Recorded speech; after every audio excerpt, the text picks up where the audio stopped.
Ember Lab is a small studio, and this is their first game that they created. So Yeah, they used to before make this, they're commercials. they're doing animation work. So funny that they used to make commercials and made no commercials for this game.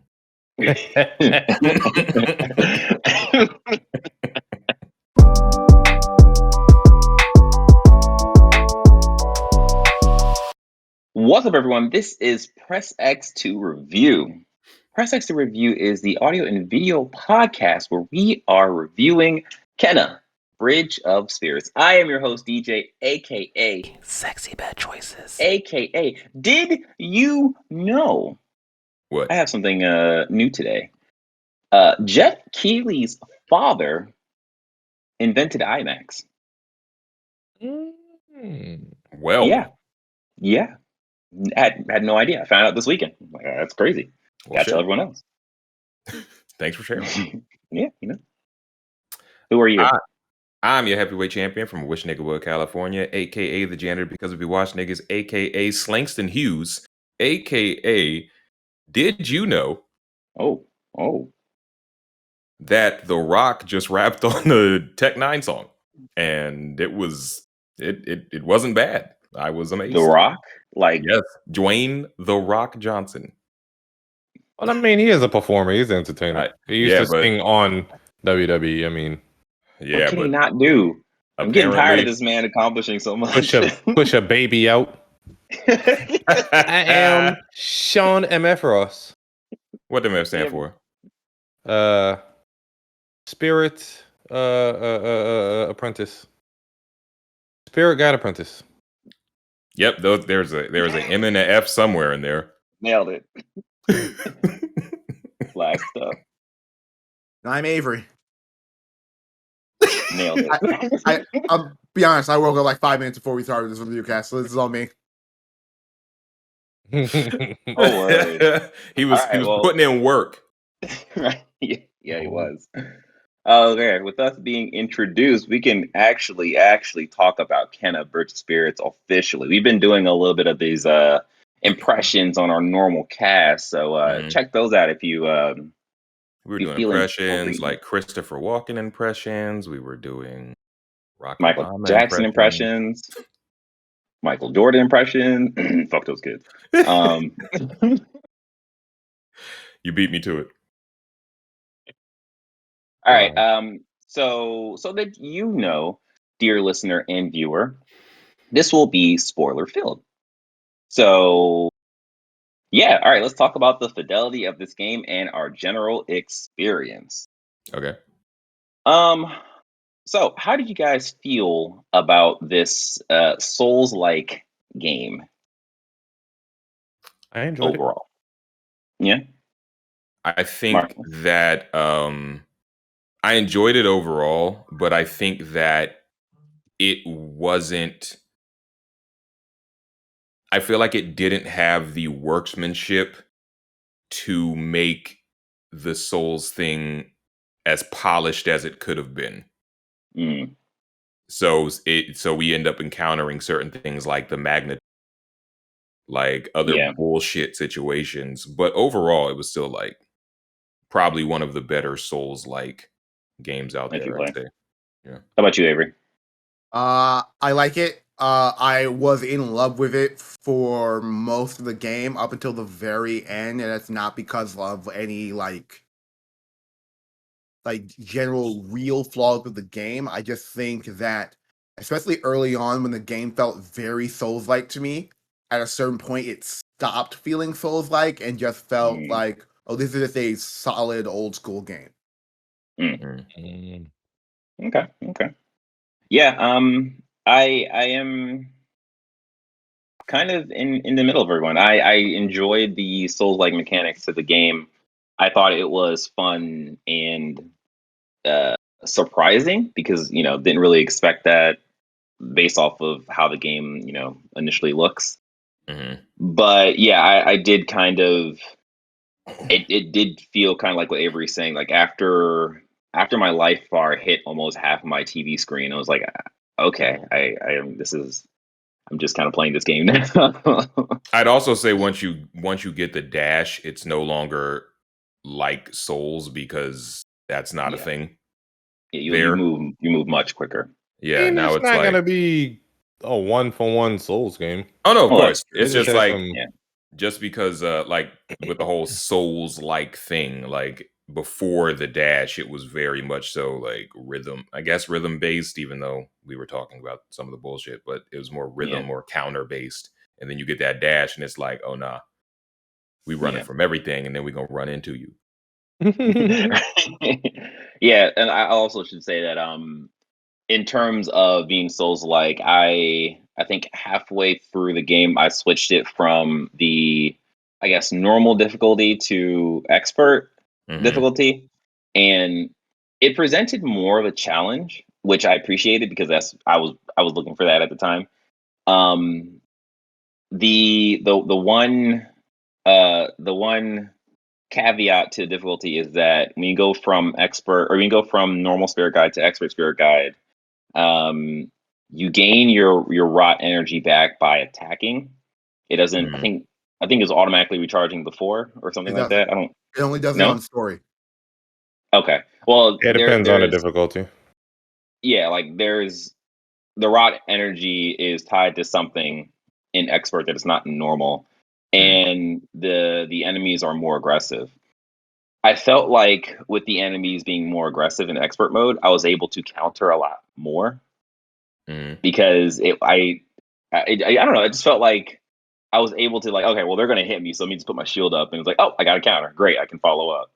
So yeah, that actually kind of benefited me in a weird way.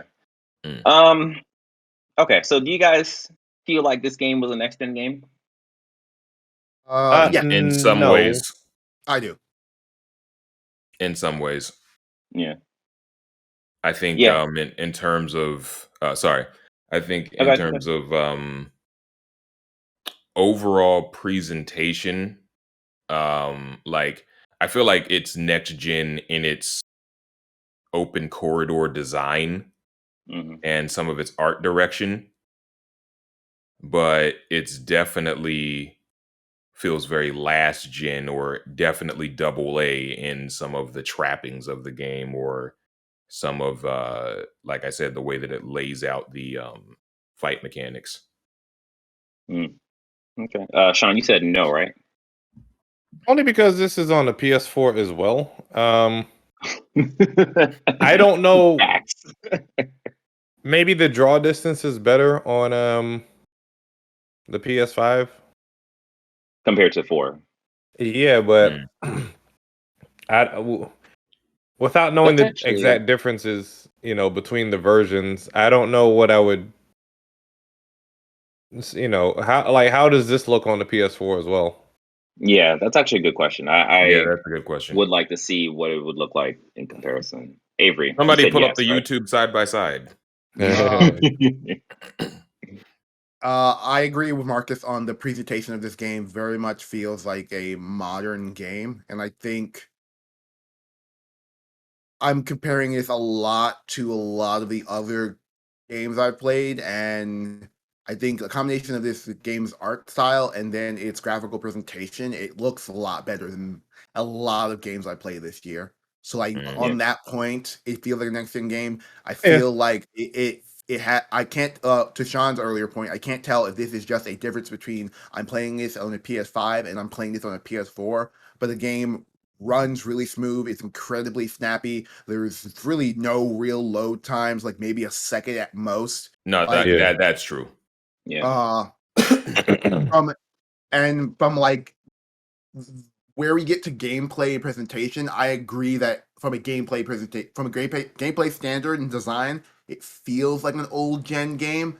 But at this point, gameplay design doesn't really do much in terms of determine what's next gen for me, because literally,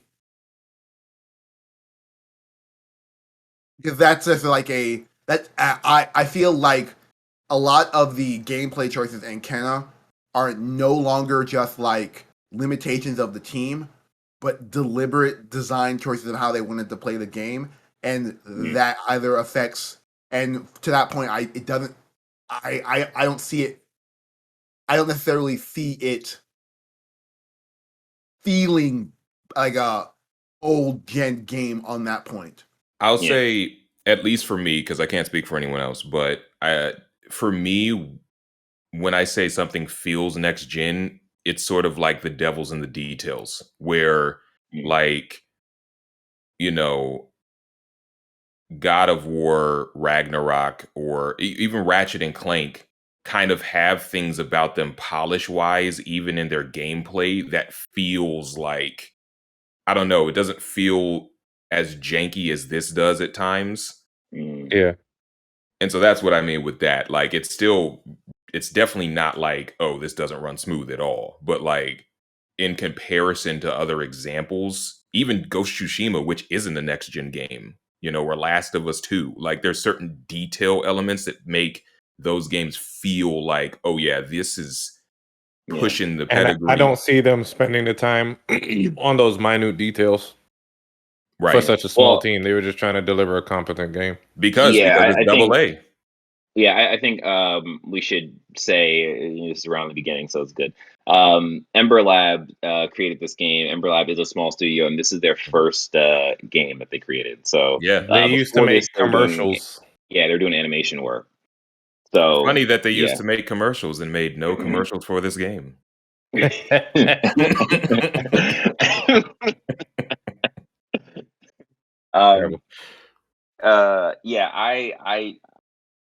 feel like this, I would consider this a next gen game only because I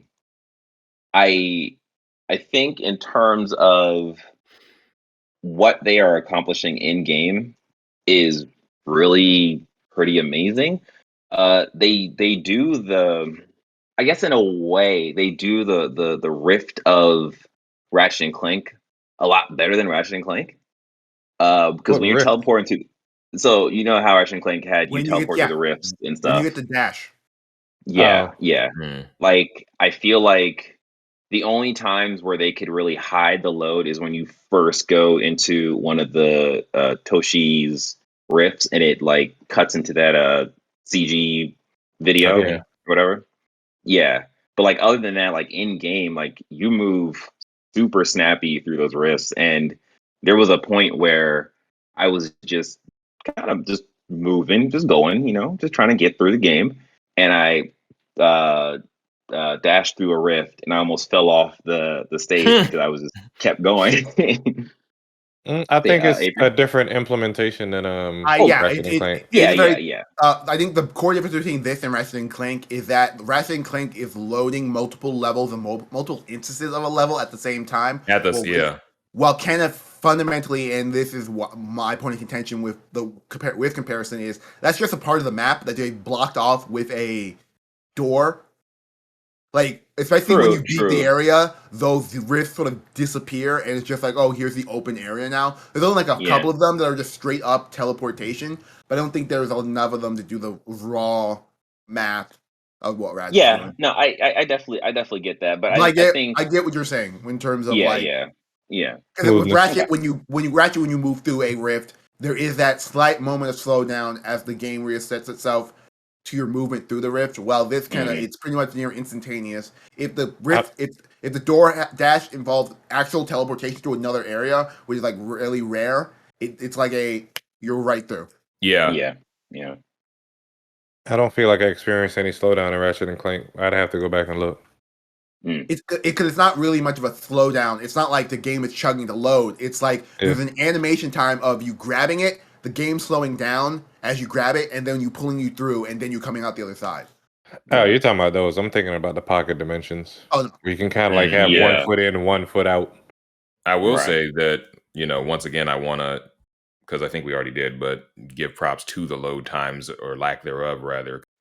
This game is quick. I was just looking, actually. On the PS4 Pro, at least, it takes about 20 seconds to load into the game versus the 5 for the PS5, and then it runs at 1440 and 30 frames a second. And the PS5 is 4K and 60 frames a second. So there's your difference. And I'm sure it's lower on the base PS4. But the game aesthetic is almost Nintendo-like.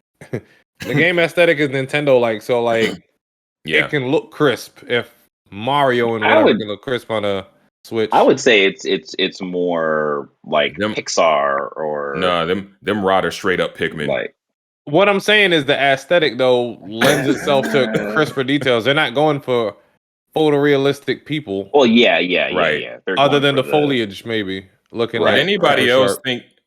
Did anybody else? I know we're getting the story details right now, but did anybody else think he looked white?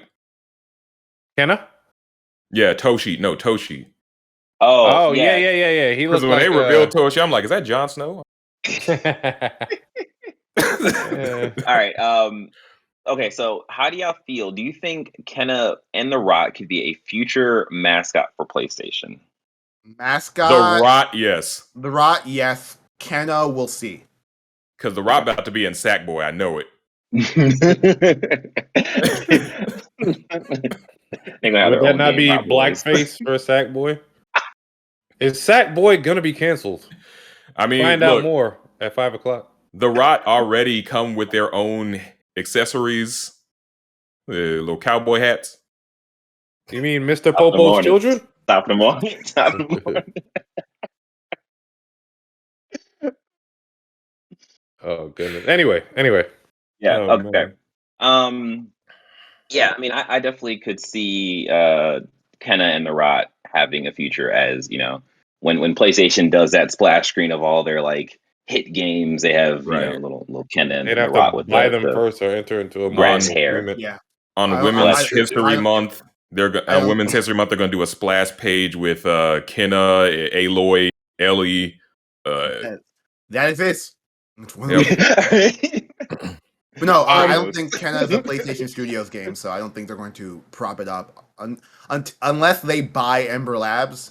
I don't think they'd have to deliver another solid game before they think about buying them. I mean, I feel like they just might, just off the strength of this one. Yeah, well, it wasn't perfect, but as a especially with how this game just kind of ends. Anyways, we'll get to that. All right, let's talk about the gameplay. What was y'all overall experience with the gameplay? What did you like and dislike? We kind of touched on it, but we can go in depth now. Who wants to go first? I loved every moment that I got a new thing to play with. So the first time I got the bow, I was like, "Oh shit, this chick is a Quincy from Bleach." and then she got the bombs, and this is a goddamn Rasengan or a spirit bomb. Like, especially when you just get the Rot bomb. Yeah, these dudes seriously watch anime. A lot of this has to be anime inspired. Oh yeah. Yes, every time I got to upgrade. The weird jumping momentum, or inertia, lack of inertia, whatever you want to call it. I was saying in the chat that the way that the jumps works is that the first jump is for momentum and the second jump is for height. Her jump is so even the double jump is cheek, so you can't really jump over anything.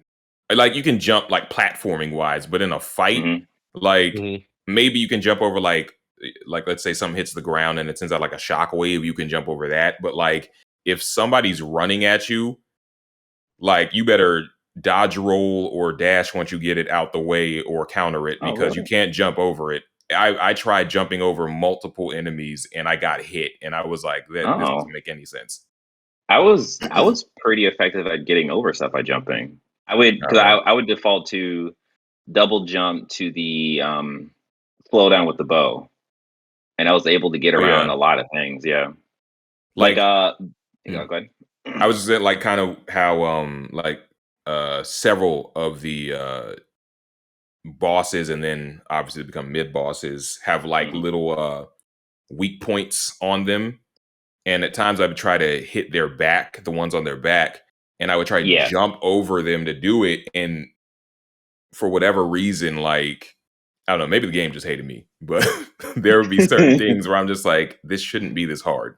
Like, this should not be this difficult. Yeah, getting around to their backs was kind of difficult at times. Like, now think about it, I imagine it would be a Rot bomb to run, jump, and then hit him in the back. Right. Because that would freeze him. But, like, yeah, there was I forget the name of the corrupted wood guy with the boomerang sword thing. Like, That one kind of gave me the most trouble because it was like, all right, he would either dash at you or throw the damn thing.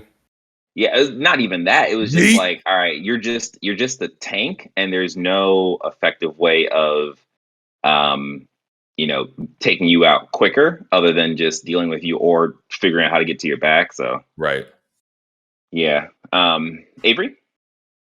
Yeah, I really like the gameplay. I think that to our earlier sort of criticism about it feeling like an old game, the gameplay very much feels like every mechanical decision they made was more in line with a sort of a PS2 game than a even the PS4 experience. I like to Sean's point about momentum. Nothing turned me off more than the minute I took it. I started jumping in this game, and Kenneth's character slowed down immediately and didn't really go that far. And then it reminded me a lot of a minor frustration I had with Horizon Zero Dawn, but like one that doesn't really, at the grand scheme, didn't really bother me. Is that like I would jump, and then like I just couldn't.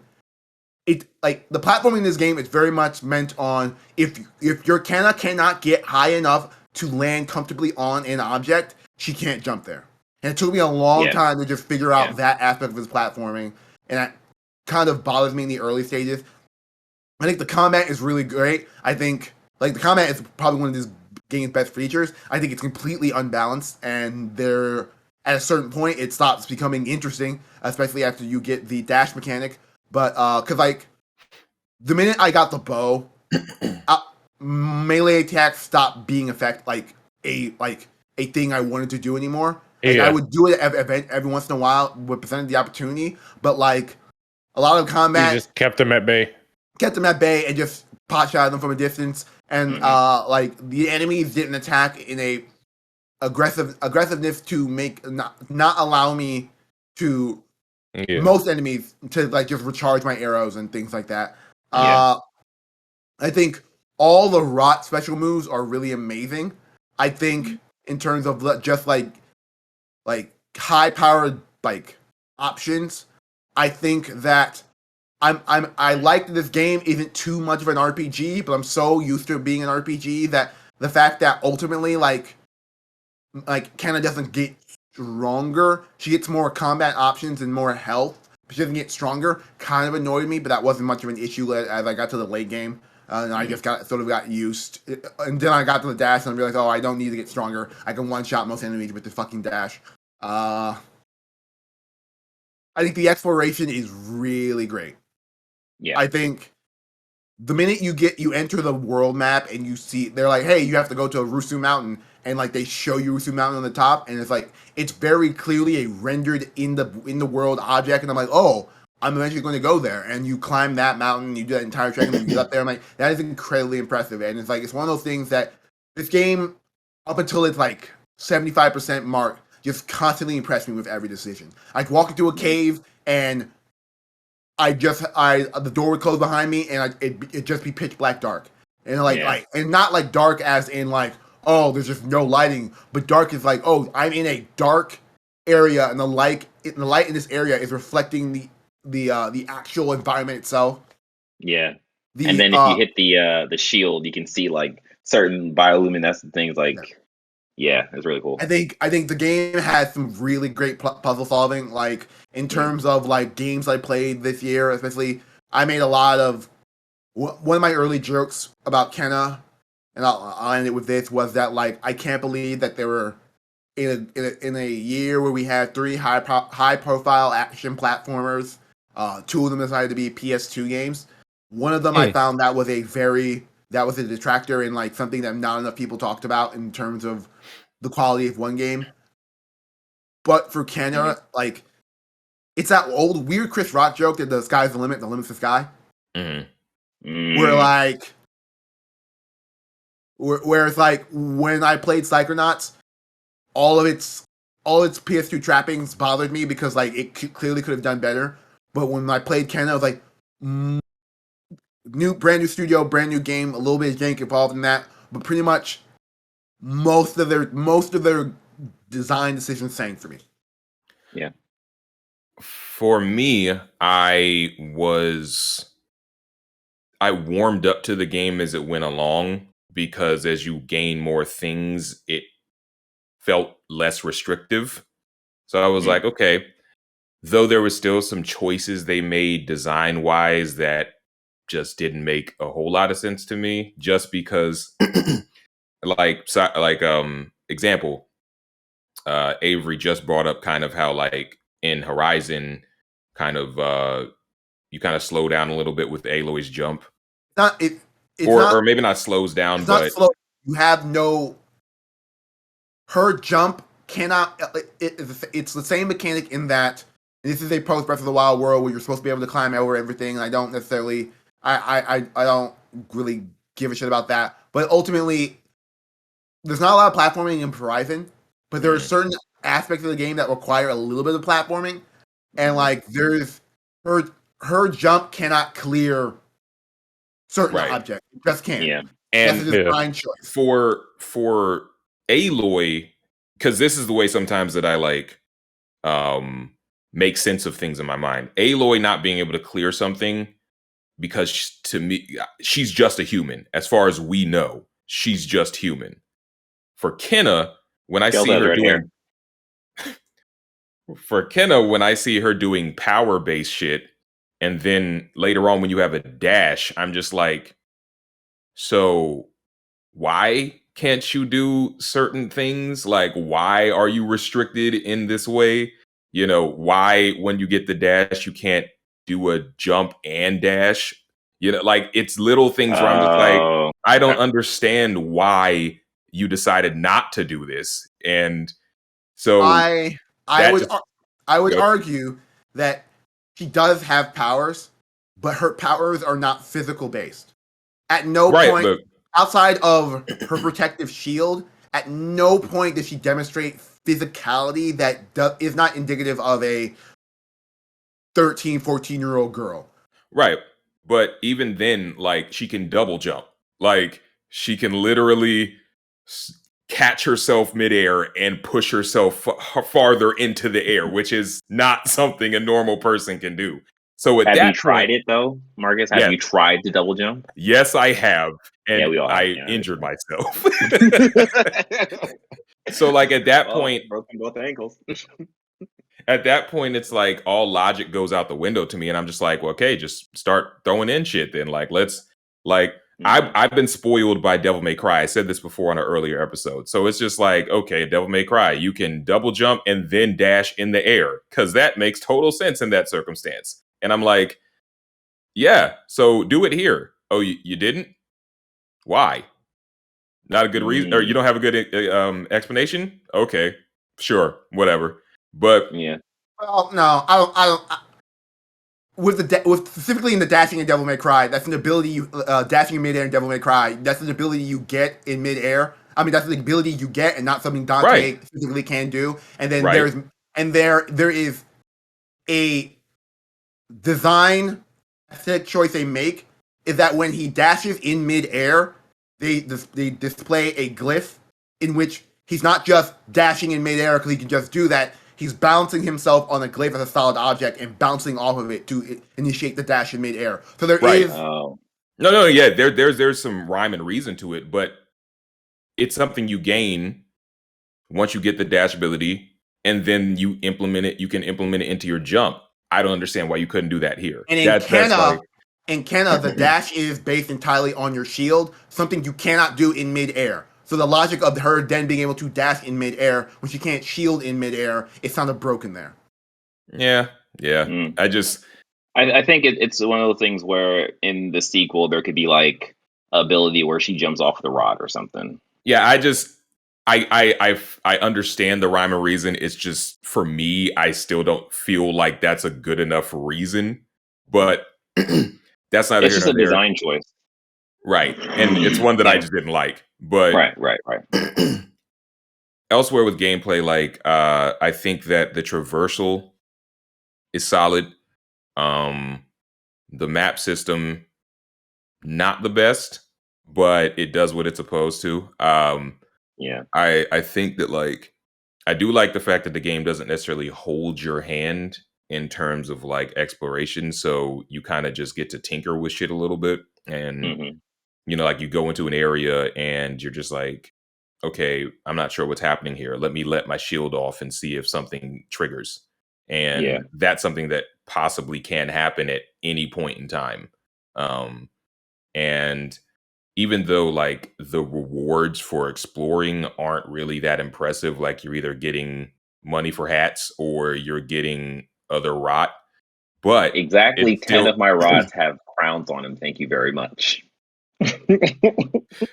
but it's still fun to go search for shit, like sort of like Genshin almost, where you can go out into the world and then just stumble upon something and like, oh, this is a arrow mini game, or this is once you get the bomb, the way that exploration really starts to open up when you get the bombs. And so I thought that was really impressive.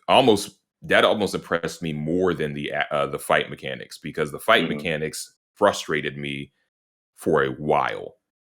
And then when it gets easier, or when you get more of a hang of the fight mechanics and then you get more abilities, it got better for me.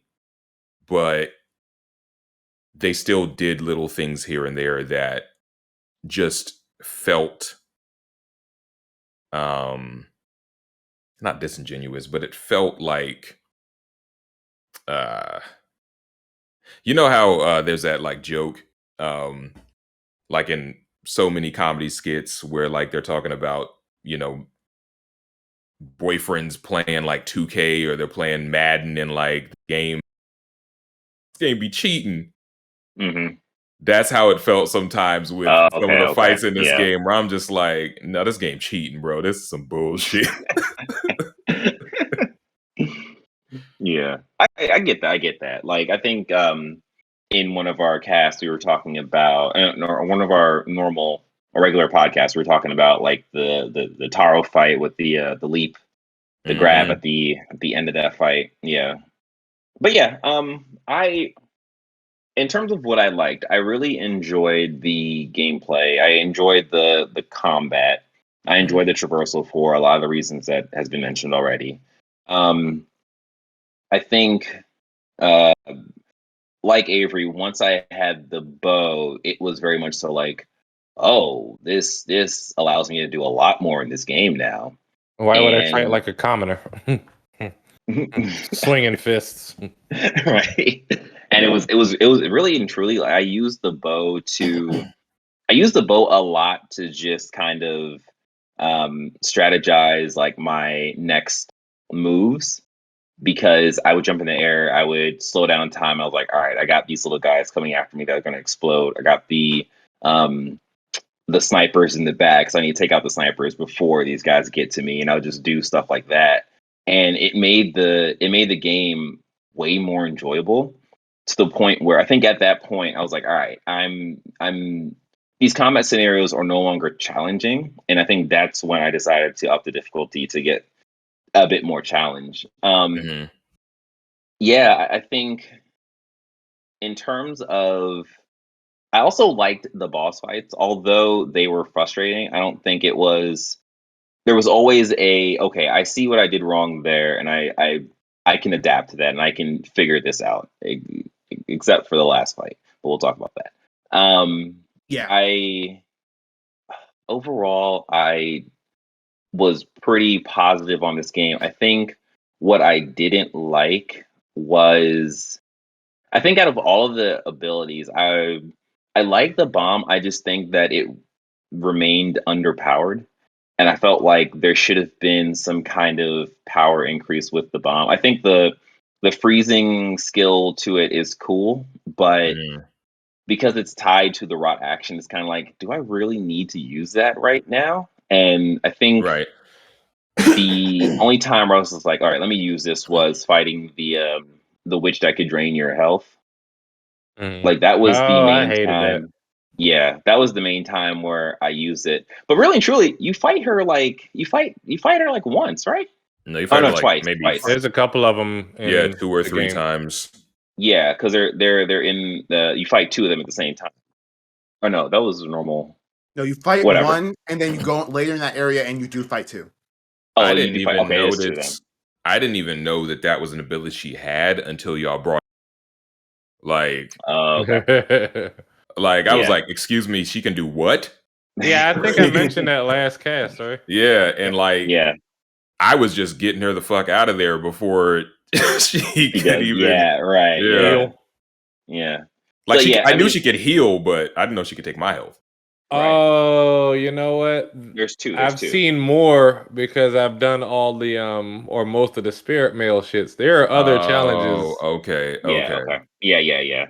But I think the thing that I probably dislike the most about the game is how damage is metered out in a way, because I feel like there's times where it's not necessarily cheap. I understand that it's the developer's decision, but there'll be times where I'm sitting here, I'm like doing combos and stuff, and it's just like you can see the health bar, just like you feel like you're fucking them up, and it's just like, no, I'm and it's not. just like, I'm not doing okay, anything. obviously, I'm supposed to wait and I'm do the tickling big this woman. damage Well, when I they're mean, weakened she or is whatever. a young girl hitting with a stick.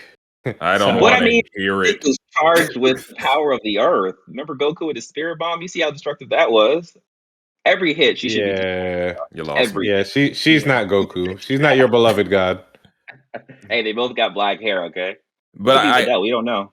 I do agree though, because I feel like the way that the damage is scaled sometimes is extremely inconsistent. Like sometimes I'll hit the rot arrow and it takes a chunk of health, and then sometimes I hit it and it does like way less, and I'm just like, but why? Because I hit him in the same spot both times, so I don't. He might have been bracing. Right.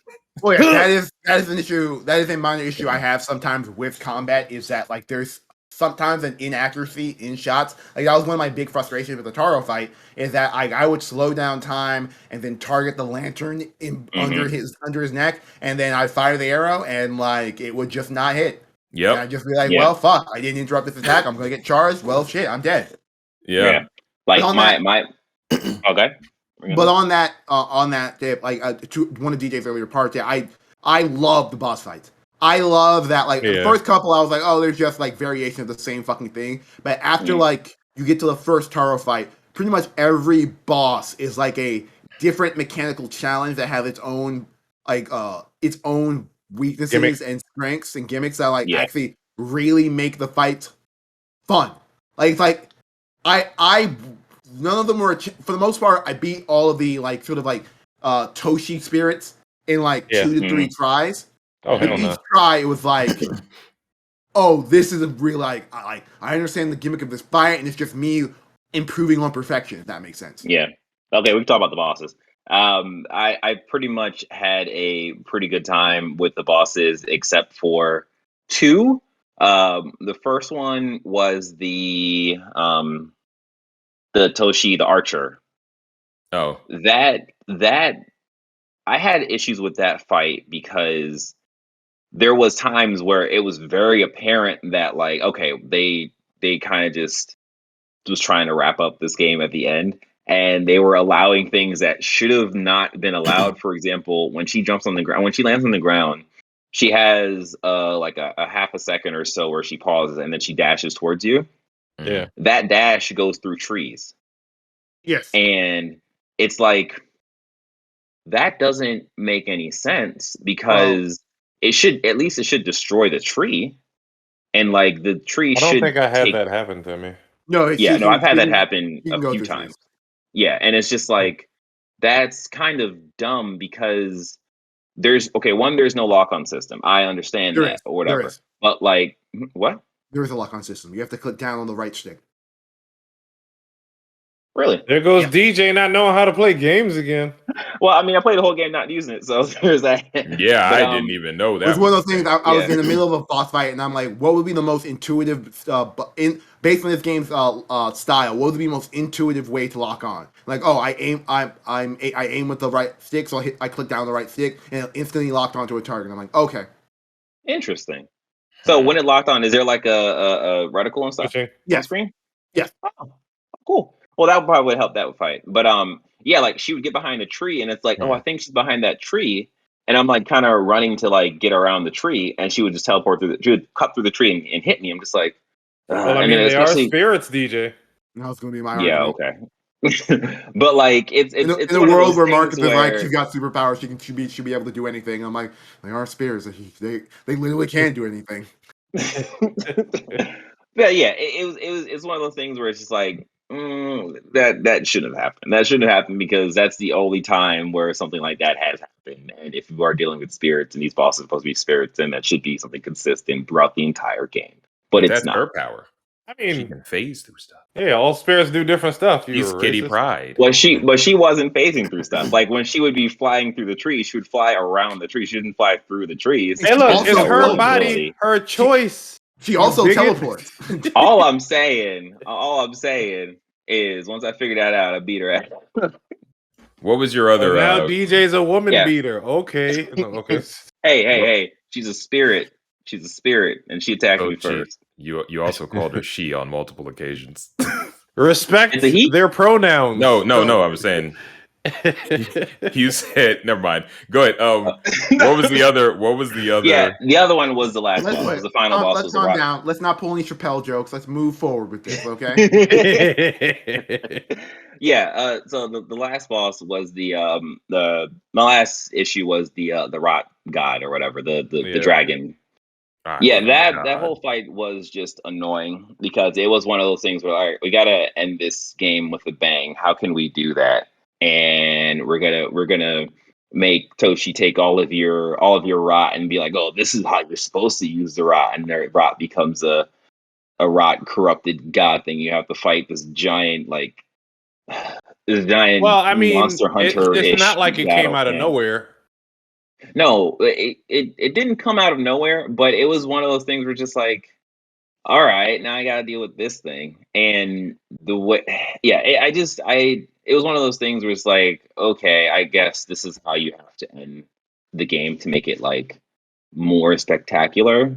It's just that I felt like that fight in itself, the fact that the last move that you get is the dash. And you're kind of expected to, all right, well, I got to use this in combat or whatever. And that fight, you really don't necessarily need to dash unless you're just trying to escape the attack. But like the dash isn't necessarily used. It's not used. Say it again. It's not used to harm him. I did like the way they implemented the dash, and then they gave you that see-through character. I felt like every time they gave you something new, it was intuitive. They didn't actually explain how to use it. My argument against that, DJ, is that you get the dash, and then there are 3 boss fights immediately afterwards in which the dash becomes crucial. And then by the end of it, it becomes a very much everything in the kitchen sink type of game. Yeah, where, definitely. Pretty much every weapon you have is effective in dealing with the boss. Now, it's like, here's the thing, as we're talking about the final boss in the game. Wait, I'm push back. I don't think every weapon you have is effective is needed against the boss. Like it's really just arrows and the rot ability to pull the spear out. Pretty much, I didn't use anything. Bomb. I didn't use the bomb, but I'm pretty sure because the bomb pretty much works on every enemy in the game. I'm pretty sure the bomb will work on the boss. If not the boss, no. So here's the thing. I used the bomb too because it's like, all right, well, the bomb should do more damage when you're hitting the weak spots. It doesn't.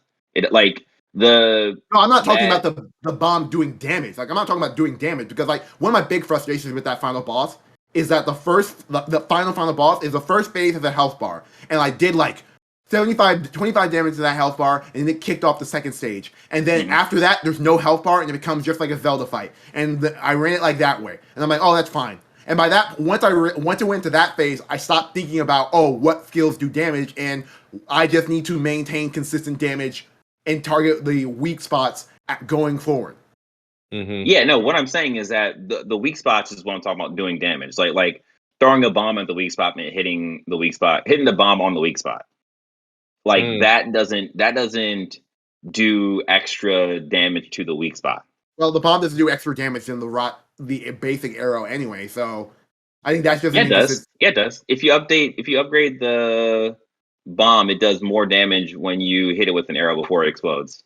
Okay, so will the base bomb, will the upgraded bomb Well, okay, well, you're specifically talking about aiming at it when you put it on. Okay, that's completely different. I'm just saying, like, the base bomb doesn't do more damage than the base arrow. Yeah, no, I wasn't using it by itself. I was using them in conjunction. But yeah, Move on.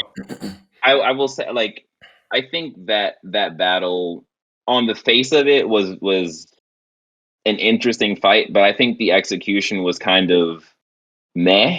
I don't know. I just I didn't don't even know if I would call it. I don't even know if I would call it an interesting fight. It just felt like they were doing shit, and I was like, I don't like. And honestly, I didn't even hate that fight. The fight I hated more than anything in the game was because Taro. Taro. Oh, Taro. Because Oh, Taro was the fight that I experienced the most bullshit. He was censored. But I did have one instance with the final rock god boss where I stood under his chin, and I don't know if you can replicate this, but I pretty much stood like to the right under his chin, and he just didn't do anything. I was able to do whatever, shoot wherever. I was able to replicate it maybe like once or twice more. Hey, that works. I think for me, I appreciate the variety of the boss fights. Mm-hmm.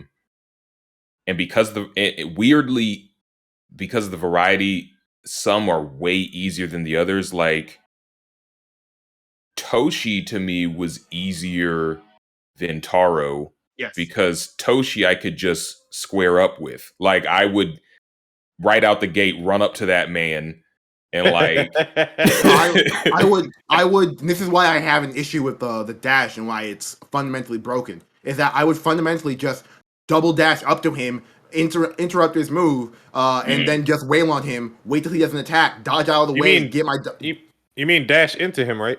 Yeah, dash into him. I just spam dash into most of the when it was clearly a humanoid type enemy. I just spam dash into them, and it interrupts everything and does damage. It doesn't interrupt everything. It doesn't interrupt everything. It interrupts most things and everything. I'd say it would be broken if you could do it unlimited. Like it does take your shield thing, so you have to wait for it to recharge after a certain point. But to me, I felt like giving them an option. I think that giving you an opportunity to close a gap really quickly to me made the game way more level, because I'm like, before that it's just like you're at a disadvantage the entire time. It was super hard to close distances before that dash, and then that would give them all the opportunity in the world to jump all across the stage, and you're just like left to try and dodge or counter if you can. And before the patch, the countering was damn near impossible. And so for me, it was like the dash leveled the playing field to the point where I was like, oh, I'm not scared of you, Toshi. I'm going to whoop your ass. Like, you're going to get this smoke. And I think the last fight, because of just the way that it was parsed out, I'm like, y'all didn't know how to make this hard. Like y'all figured out a way to throw just enough bullshit into this fight to make it seem harder than it is, because on the base level, that last boss fight is simple. Like I got through the first phase of that fight without taking any damage, because I used to just, I would exploit his blind spots, slow it down, hit him with the arrows, and then I'm off to do the next thing. It's not until the third phase where they're throwing everything in the kitchen sink at you where it's like, okay, now I have to worry about things. But the fight itself is relatively simple.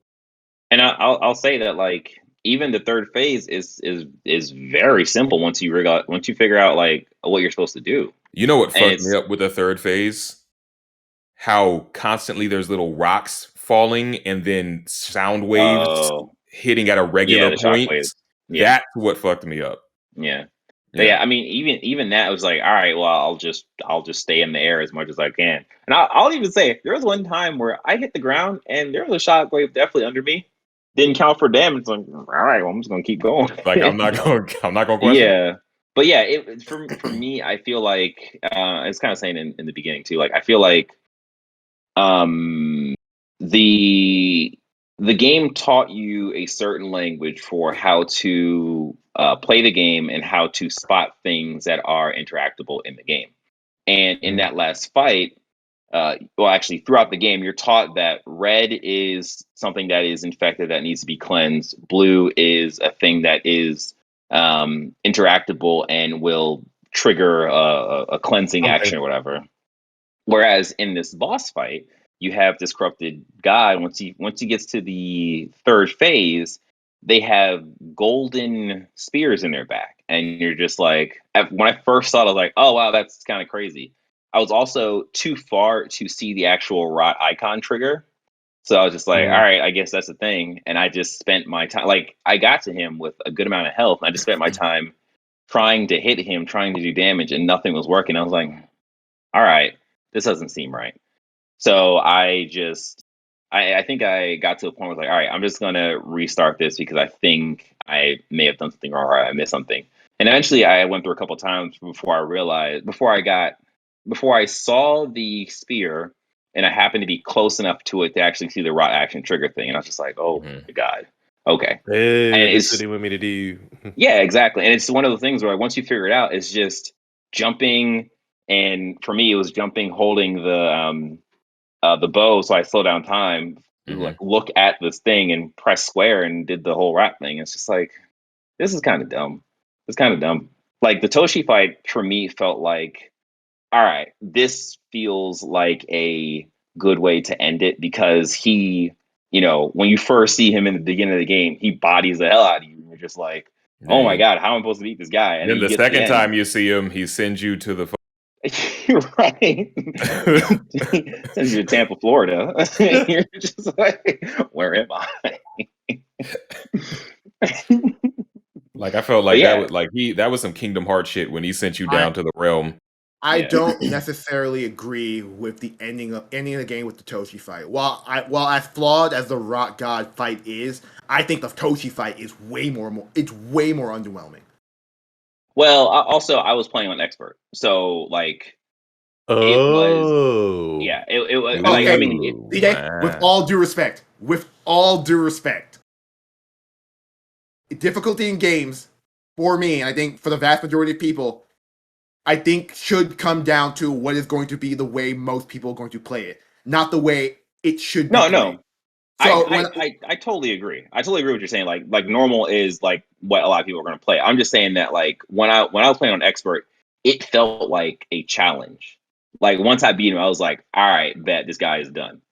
But like having to go into the next phase, and I just didn't enjoy the corrupted god dragon fight thing. I kind of wish they showed the end CGI where Toshi was throwing the arrows at the dragon first, and then have you fight it to be like, that's fair. Look at that! It's the gold thing. Like, oh, maybe that's something that you have to pay attention to or something. That's fair. But yeah. To wrap up this entire section about bosses, the last boss is my least favorite boss in the game, and I think not even from a poorly designed standpoint, it was just very anticlimactic. Once I pulled out those three things and then it just laid there dead, I thought, oh, there's going to be another phase to this. There's going to be something that's going to be like a legitimate, like, oh, go fuck yourself part of the game. And then instead of just like, oh no, just purifying. I'm like, oh, that's it? And then the game ended. And then the game ends and you get the final meditation after that, which is one of those weird things. I'm like, okay, I guess the game's over. Yeah, you know what? We're just gonna jump into the story. We're gonna jump into the story because we're gonna start with the ending. That was so like I even said on the chat, like, did I miss something? Like, this seems like it seems like it's lacking something. See you in part 2. Bye. Right. Essentially. Well, the issue with the game's narrative, and this is something I think I talked with Sean with yesterday when we were playing Apex, is that like Kenna isn't a character. Like you only figure out her wants and desires after the Adira fight. No, after the Adira fight, we're like, oh, it's something involved with her dad. But for the most part, it's like you don't know anything about this character beyond, oh, they're a spirit guy. The game doesn't really do a good enough job establishing its world. Hence why I had so much issue meeting those characters and thinking, oh, they're not just magic. They're not magical people. They're dead. okay, I wish the game would have explained that to me beforehand. I think the individual stories of Adira and Taro are really good and really powerful in terms of like emotional things, and the game's narrative chopped a good job of selling that. But it was nearly impossible to get me to care about Kenna. And then when the game just and the game doesn't even end in a way where it's like, oh, we're gonna learn more about Kenna. It just, oh, the story is done. You saved the rock gun. The world is saved. Let's move on. And I'm like, oh, okay. Really, truly, I thought it was gonna be some crazy crap where like Kenna does the final meditation, like you see the rock god error, and like the rock god transforms into her dad or whatever, and it's just like, I finally found you, dad. Like, what's going on or whatever. But it was just and like then Kratos shows up. The real father was a journey along the way. It'd be like that sometimes. It do. And his dad comes out of the dragon. He's like, I finally got the milk. What's going on? Where's your mom? But yeah, like when I think about it, it's very much so like this was at most a weekend for Kenna. It was. She was passing through. Right. Which is all the more reason for me to not buy that. Well, she's a child. She was fighting gods through the weekend. I don't want to hear nothing about she doesn't have superpowers. I don't want to hear it. I don't want to hear it. I don't. He doesn't. I don't know what's so hard. All right. Well, in terms of the overall, if I shot Kenna with a real gun, she they don't have guns in that world, so I don't. That we know of. That we know of. Hey, but it could be like Attack on Titan, where there's a whole like high functioning world outside where she's. I do agree with the. I don't. The game just kind of throws you into it. Mm-hmm. It's like the game opens and you're here, and oh, you're Kenna because she's on the cover art. Cool. We're not really going to learn much about her. Cool. I cared about her simply because she was nice and the protagonist, but yeah, she didn't really have much of a character, I would say. I agree with you. Like I like the character of Kenna based entirely on her interactions with other characters who I found more interesting. And the like Rot. She's like her interactions with the Rot are just so adorable, and like that sort of endears me to the type of that endears me to like, oh, this is like a 13-year-old girl who's acting like a 13-year-old girl with these really weird Pikmin-esque characters, and then her interactions with every other character are endearing enough where like I get a sense of who she is as a character. Right. I like that, but like there's not enough of her own like character breaking through without that to like make me. Yeah, I think that in terms of there's not a lot of meat on the bone for her character, and because of that, they need the rest of the story to pull the weight. And I think it did a solid job with that. I compared it in a previous podcast. I compared it to Avatar in the way that it balances light and dark. So when it gets really dark, it's like, oh shit, like this is whoa, it's unsettling. Yeah. And then throw a little Hayao Miyazaki in there with like the mental message of like the life cycles and the way that the earth should do natural progression, and if you fight against it, it'll which I appreciated thematically as well. But yeah, the game just kind of ends like we all said, and I was just kind of like, huh. Like when the credits were rolling, I was like, oh. Yeah. Like she's just meditating and it zooms in on her face and the game in. And I'm like, I hope this game gets I hope if they want I hope this game is performed well, so if they want to continue this story, they can. Because that's the interesting thing. I don't want a Kenna 2. Electric Boogaloo. Oh. Like I'm as impressed as I am with this game, I'm just not genuinely interested enough in its world and its characters beyond the aesthetic to be like, oh, I need a Kenna 2. Oh, I don't either. But I will say that looking up at at least for PlayStation, because it topped the charts for September. So the game is doing well, at least digitally. And I think it's good. So like I think Ember Labs will get another shot to do a game, and odds are, but we'll see where this comes out, because it's going to easily be a situation where they have to sort of self-fund the game, and we get another game of this caliber again, or this could be a thing where PlayStation, or if other publishers look at what they put out and say, hey, we're going to give you money to build up your studio a bit more and work quicker on this game, because like the presentation of this game is so insane, and when I looked it up and there was like 15 people on this team, I was like, how did they get this done? I think I agree that I also don't need a Kenna sequel. I think though that they want one, or if they don't want one, they haphazardly told this story, because there are we gave up. We were talking about the fact that she's barely a character, and then the things that we learn about her get any follow through.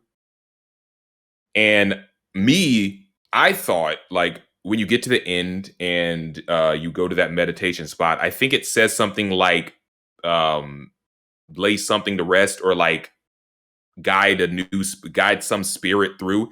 I thought address the father thing. Like, this is the moment where we're going to address the father thing, and that's how it's going to wrap it up. So when they just didn't, I was like, okay, they have to address that, right? Like, they're going to do that in a sequel. I don't need a sequel, but you would think just the way they built the story, they have to. Because if they don't, then this was not handled well. Yeah, I think for me, when it comes to like the questions about what is her current not relationship, but like what is her current where she's at in terms of with her father, and like that, I was kind of, now that I think about it, I kind of feel like she has closure with that, because when she was thrown into the spirit world, she saw herself as a child looking for her father in the spirit world. Also, how did she get in the spirit world? Anyways, it was like, well, the game I thought they were all. Well, that's the thing. Like, the game doesn't explain what a spirit guide really is. It's until you have that conversation with the old man, you get a sense of what her job is. But the game sort of truly begins with like, all right, here's a rot, here's spirits, here are these two kids. Go. Whole time, what they should have done is some. Let me finish real quick. But I felt like we are supposed to believe that, she was looking at, herself as a child, and her being maybe an adult, I don't know, whatever, older teen, 20s maybe. Yeah. Like, she has, she's grown for that, of course, and she has closure, and she's just like, oh yeah, I remember when I was like this. Wait, what do you mean adult? Early? Like, she's probably like 20, maybe, I don't know, like 18, 19. Adult is not the right word. I think she's like maybe 16. No, I think she's like 14. I think she's at that precipice of adolescence. She's a mature 14-year-old. I mean, she fight for her whole life. She's very poised. Well, I mean, anybody outside of the U.S. as a teenager is more mature than a U.S. I don't know about anybody, but majority. Like, I would, because like the game clearly has a character design for small children. It clearly has a character design for small children. But then they introduce you to a character like Taro, and Taro seems to be her age, and he doesn't seem like he's old enough. He was old enough to be taking care of his children. So to his siblings. So I count him as like a 15, 14-year-old kid. And then they introduce you to two female characters who are clearly adults, and they look nothing like Kenneth's character. She's clearly more petite than them, clearly smaller. So, and then in the sort of, just for me, it works more for these really small rock characters if she's at that age of like, I'm still a child, but I'm kind of becoming an adult situation. So that 13, 14 type of area. Yeah, maybe. What I was going to say, sequel, but yeah, what I was going to say was like, if I was just gonna say that I would want a sequel to this because I would see what they can do, with this success and what the lessons that they learned from this game. Like, how can they improve on that for the sequel? Essentially, go ahead. I think the biggest hurdle they would have the sequel now is they kind of wrote themselves into a corner in terms of the world itself. They would still have meat on the bone in terms of dealing with or learning more about Kenna as a character, but you basically beat Rot. Like you beat decay. Like the concept of decay, you beat it. So I'm not really sure where else you go. I mean, there are other. That was one small little area of the world. They could go wherever and up the stakes. But specifically, they're like the rot god, which was your main object of interaction in the entire game, has been dealt with. It like from I think what Mark is saying with going forward, they either have to figure out another alternative to the rot or some super contrived reason to bring them back. They got to do some they would have to do some God of War shit where she just goes off into another land. But as far as we know, this is why can't there be other gods in this? Yeah, I mean, it could be like I'm not talking about other gods. I'm not talking about other gods. I'm talking specifically about the rot. Like that was the issue. That was what that Toshi was fighting against. That was said about is decay. Like and Homeboy was talking to him about how like you need to let the natural progression of things go. You can't keep fighting against this. Yeah. So the fact that you beat Rot, like in decay, it's like, okay, this isn't about gods or anything. It's about thematic concepts. Where do you even go with that now in this world? Because the only thing we were fighting against in this game was Rot based. There was no inklings of anything else going on here in terms of like a threat. I mean, she's a spirit guide. She can still move on to another. But that's what I mean. They would have to God of War this. As far as we know, there is no. Well, like for me, it's not even the God of Warness. It's just like from a pure mechanical standpoint, you were paddling around with the rot this entire game, and by the end of it, you put the rot to rest, and they disappear. Exactly, that's another thing. No, but there's a couple places where they can go. Like for one, they could definitely do the Horizon thing, where it's just like, oh, you were fighting this one. Turns out there's multiple gods in this world. But they can go the route of there was technology that was able to rival the god, and like that's what Toshi was using. Like, where did that come from? Like that could be a thing that they explore. They could also the shit that he was hitting them with. Yeah, I think that was the mountain energy, but yeah, it was the mountain energy. But it was red. It was definitely red. If it was a mountain energy, I just think that they would have an uphill battle, just given what they presented us with. I'm not even try and top or try and expand. But also, the other thing is that she's a spirit guide. Her whole job is to guide spirits to the other side. The whole rot thing was just something else on top of that. She was still doing the spirit guide, so she could still just do that. But she wouldn't be fighting all of these various things without the rot in the scenario. Like, if we're meant to believe, she got into the spirit guide business because of her father, because she was looking for her father. Yeah. Good. No, I think one of the Marcus is more arguing it from a more narrative standpoint, and I'm arguing it from a more fundamental design standpoint, in that the game core mechanics revolve around the rot. Characters that, for the most part, have now returned to their actual deific state and are no longer a part of the Kenna character. My thing is, if there is a Kenna 2, you either have to, interestingly, figure out a brand new mechanic to center this game on that's unique from the rot, or you do something that's really hackney, especially with the presentation of this type of game, and just like, oh no, the rot are back now. Or the rot are everywhere, and you can find. And I'm like, I definitely think I don't think if there was a sequel, there would be rot based attacks. I think she would keep her bow, she'd keep the staff, of course, she'd keep her bomb, but the addition to her skills would come from the new environment that she's in. But the problem it's almost like the rot are an element. So you have like your fire element. But they made this big deal, like even in the marketing, barely that there was of the game, that this is like some new mechanic, like this is a groundbreaking new mechanic with the rot and like how they interact with things. And I'm like, why would you do? But why? It's like introducing Pikmin and then doing away with the Pikmin in the sequel, even though you built a good chunk of your gameplay mechanics around the Pikmin. It's like, why would you do that unless you had something equally interesting or groundbreaking to replace that with? We'll see. We'll see. We're not developers. We're not writers. But we'll see.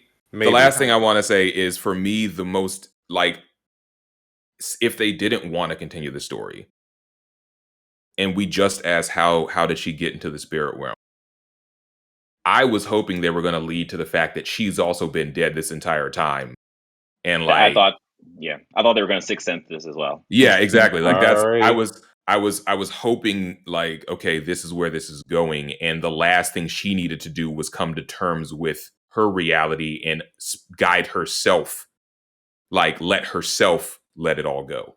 Mm-hmm. That's what I was hoping they were going.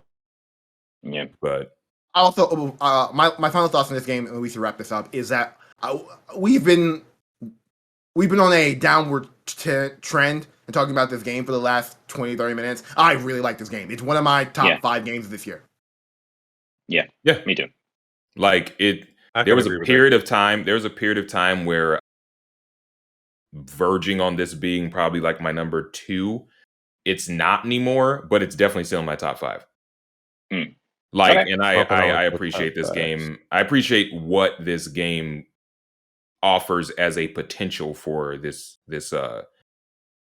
brand company. I'm definitely going to be keeping my eye on them because of this. Oh yeah, for sure. Okay, to wrap this up, let's rate this game and answer the question: would you recommend playing this game? So, Marcus, rate. Oh, okay, cool. All right, there we go. All right, guys, see you later. Marcus, what's your rating on this game, and would you recommend others play Kena Bridge of Spirits? I'd give it a smooth 8. I'd say I'd give it a smooth 8 out of 10, and I would recommend people play it. I think that I would warn the more casual gamer that you're going to get frustrated at points of this game, but I think that it's a worthy journey to go on.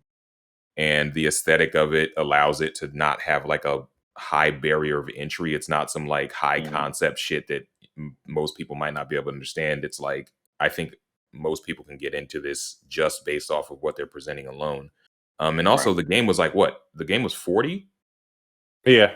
So I mean, like, totally. I would be like, yeah, absolutely. Like, if you got, especially if it's on sale. Yeah. I would totally recommend people to play the game. Yeah. Okay. Sean? Sure. I would also give it an 8 out of 10. It's not necessarily that it's super flawed or anything. It's just, I think things could be improved, but as we keep on harping on, they used to make commercials. This is a pretty competent game for your first game where there are no just ridiculously glaring issues or glitches. I didn't have really any glitches or crashes for the game. I don't know about you guys. Yeah, I had a couple. I mean, it happens, but they delivered a solid experience. I would recommend. This is a starter Souls game. This actually made me want to go back and check out Souls again, or maybe not Sekiro. Jesus Christ, but Actually, like, here's the thing: this game is more in line with Sekiro than it is the other Souls game. And as the game keeps going further and further, it's like not even it stops feeling like a Souls game in its entirety. It's like it's more of a Sekiro. It's not even. It's just a regular game. It's like I just mean as far as the timing mechanics for a lot of stuff, that's the easiest comparison. But yeah, but I would recommend it. Moving on. Avery? Yeah, I'd recommend it. I would give this game a 7.5 solid 8. I think that I'm really excited to what Ember Lab does next. Not really excited to see another Kena, but really excited to see another Ember Lab game. Okay. Yes, I would also recommend this game. I am at an 8.5. I thought overall, the experience was really great, and I had a good time playing. You know, I think when it comes to like difficulty and challenge, like they give you a good spectrum, and then once you beat the game, you get the master difficulty.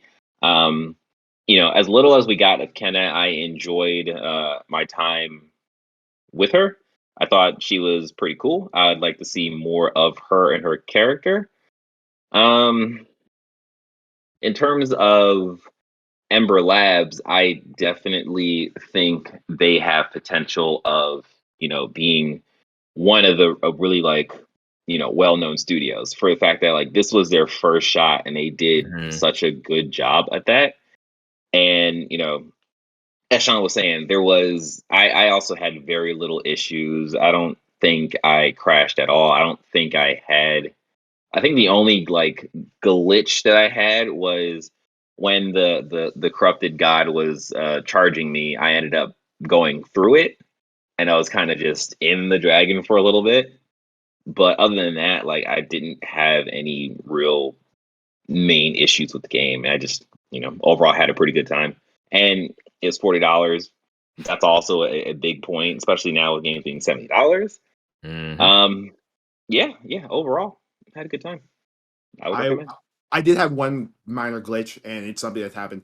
Certain rots just don't show up in the world, or at least if they do show up, they don't count towards your counter, like the actual world counter of rot you've acquired. So some of the trophies are effectively impossible on certain playthroughs. That is a problem. Also they patched out the Master Trophy exploit in 1.6. So I'm done with this game and moving on forward. I found most of the rot that I tried to find. Like I have all of them in some areas. I think they just may be in weird places. No, Sean, the issue isn't that you can't find the rot. Is that the counter on your screen that tells you how many rot you found in that area will say 12 of 13. And if you go to all 13 places where the rot should be, they've all been acquired. I guess. I know there was one spot where I found like a follow through, and there were like two that looked like they were right on top of each other. So I kept on checking inside the barn area, and then something told me to just continue going all the way around. And it was outside on like a ledge next to the barn that you just wouldn't see. Yeah, well, trust me, I've gone through 5 different individual walkthroughs and playthroughs of looking for rots, and I've gone to every location at least 5 times, and like there's not like all of them are required. There's nothing there, and I just literally can't do anything. Yikes! I think all right, well, that has been our review. I already fought this game enough. That has been our review of Kenneth Bridge of Spirits. We enjoyed the game generally, and it looks like we would recommend that you should also play this game. Yeah. Are you gonna say something, Sean? No, just yeah. Okay. All right then. You know, we hope you enjoyed the episode as much as we enjoyed this episode. Don't forget to rate and review us, like us on your favorite YouTube channel, which is our channel. Until next time, you take care. I'm not exactly sure what the next game we will be reviewing that we're all playing. Anyways, we'll figure it out and we'll let you know. Far Cry, maybe. Oh yeah. You guys can do that. Only 3 of us are playing that. Yeah, that's fine. I can produce. That's not a problem.